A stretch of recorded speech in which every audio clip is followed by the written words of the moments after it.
for the first time on her campaign website. A K-file investigation has uncovered, meantime, a 2019 questionnaire.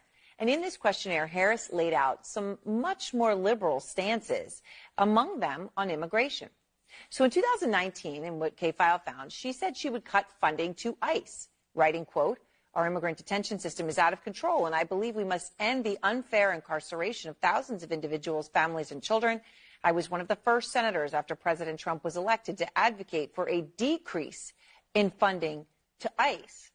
Well, now, of course, she's touting the Biden administration's executive order to crack down on the border. K-File's Andrew Kaczynski joins me now.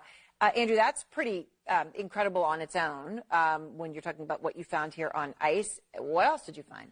Yeah, and this was a questionnaire that she filled out for the ACLU, and this questionnaire is really an interesting snapshot in time of that 2019 Democratic primary.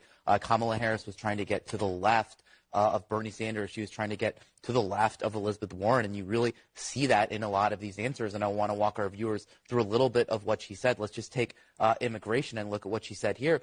She said on immigration, she made this open-ended pledge to end immigrant detention. She said she supported taxpayer-funded gender transition surgeries for detained migrants. She also said she supported taxpayer-funded gender transition surgeries for detained migrants. She actually said she supported that. She both wrote and answered in the affirmative when she was asked this. Oh. And she said she also supported it for federal prisoners. Now, she also pledged to slash immigration detention by 50%, close all family and private facilities, and decrease funding for ICE, and then the end ICE detainers with local law enforcement. I mean, these are things that, you know, it would be hard to think that you would come up with taxpayer funding gender transitions for detained migrants, and yet this, as you say, written and verbally. You know, what else, you know, did you find?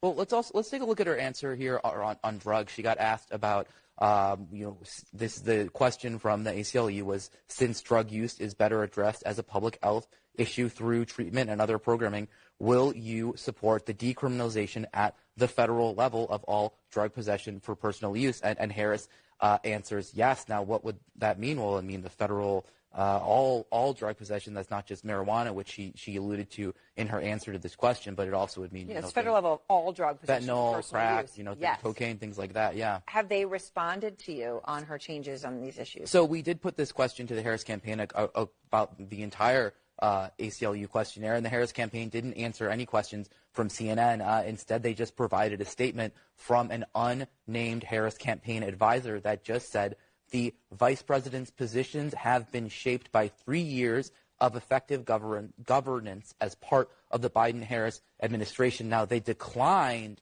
to CNN to elaborate on what those positions were, and then they also provided this statement, which they attributed to a spokesperson saying, as president, she will take that same pragmatic approach, focusing on common sense solutions for the sake of progress. So where does she stand on this, all this questionnaire today? We don't know, and they won't say.